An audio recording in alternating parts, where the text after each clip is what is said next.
Hai semua, assalamualaikum warahmatullahi wabarakatuh. Kembali lagi di channel aku, Dapur Bunda. Nah, di video kali ini Dapur Bunda mau bikin resep kue bikang, tapi di sini aku nggak pakai tepung beras. Seperti apa cara aku membuatnya dan bahan apa saja yang dibutuhkan? Yuk langsung saja kita simak videonya sampai selesai.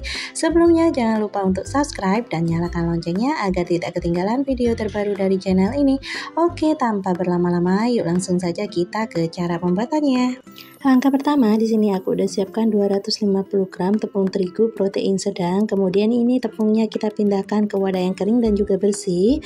Selanjutnya kita tambahkan dengan 100 gram gula pasir, 1/4 sendok teh vanili bubuk, ini opsional, bisa di skip kalau emang nggak suka. Selanjutnya kita tambahkan dengan 1/4 sendok teh garam dan 450 ml santan. Untuk santannya ini aku masukkan dalam keadaan dingin ya.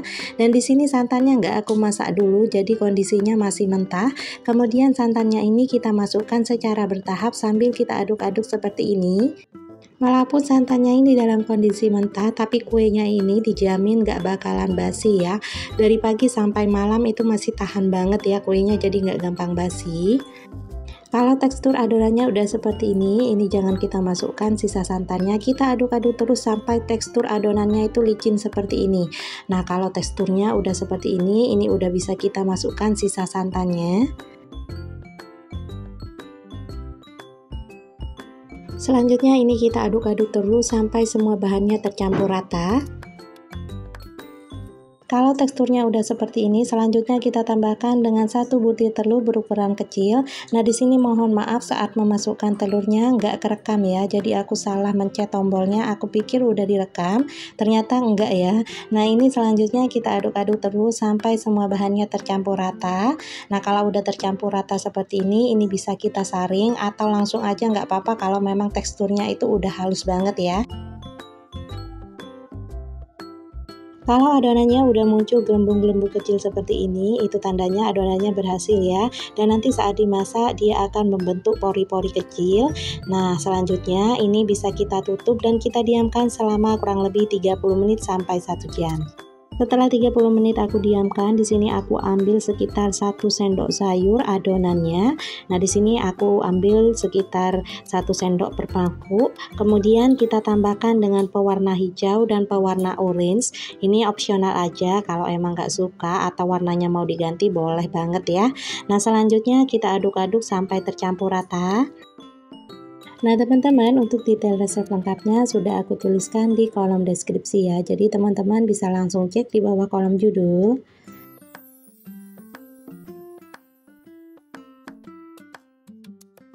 Nah, kalau semua warnanya ini udah tercampur rata seperti ini, selanjutnya ini kita sisihin dulu ya.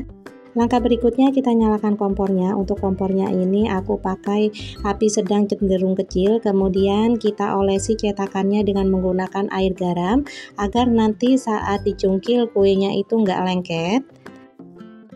Pastikan saat memasukkan adonan pertama kali cetakannya itu udah benar-benar panas ya, karena kalau nggak panas dia akan gagal berpori. Nah, kalau udah panas seperti ini bisa kita masukkan adonannya. Di sini aku masukkannya terlalu sedikit ya teman-teman, jadi nanti kue bikangnya agak sedikit kecil.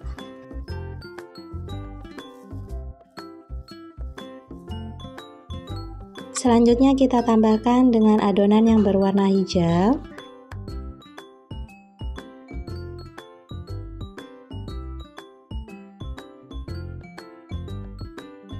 Kemudian kita lanjutkan masukkan adonan yang berwarna orange.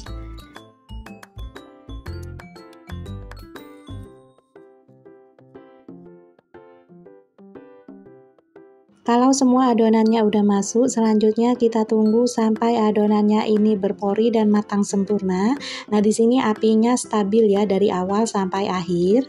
Agar matangnya merata, ini bisa kita geser-geser ya cetakannya. Kalau adonannya udah benar-benar kering seperti ini bisa kita tambahkan dengan santan are, tapi di sini aku nggak pakai ya. Selanjutnya ini bisa kita cungkil. Nah, untuk cara pecungkilnya kalian bisa simak di video ya. Jadi kita cungkil dari satu bagian aja, kemudian ini bisa kita angkat ke atas seperti ini pelan-pelan aja ya. Nah, di sini karena adonannya kurang penuh, jadi bikangnya agak kecil ya. Nah, untuk hasilnya seperti ini. Jadi mekarnya itu kurang sempurna karena sulit banget karena dia tuh bikangnya kecil. Selanjutnya kita ulangi cara ini sampai selesai ya. Untuk cara mencungkilnya bisa disimak di video. Untuk adonan kue bikang yang kedua kalinya ini aku isi agak penuh ya di cetakannya. Jadi saat memekarkan adonannya itu mudah banget dan hasilnya Masya Allah mekarnya sempurna dan seratnya cukup lumayan ya, cukup lumayan bagus.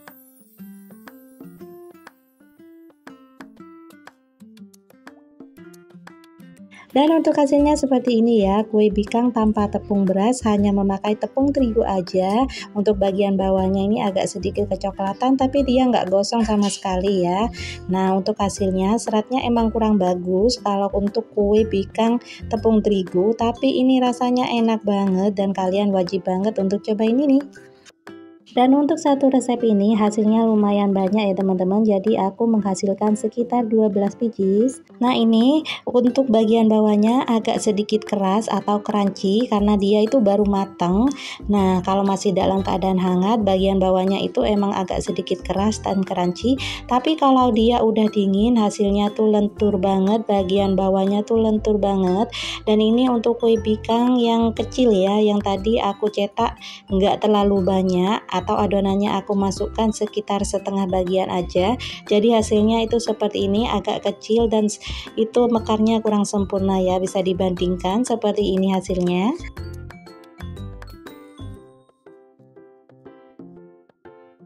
Nah, ini dia kalau bikangnya dalam keadaan dingin, hasil bawahnya itu empuk banget ya teman-teman, gak keras sama sekali, gak alot sama sekali, ini tuh lentur dan empuk banget.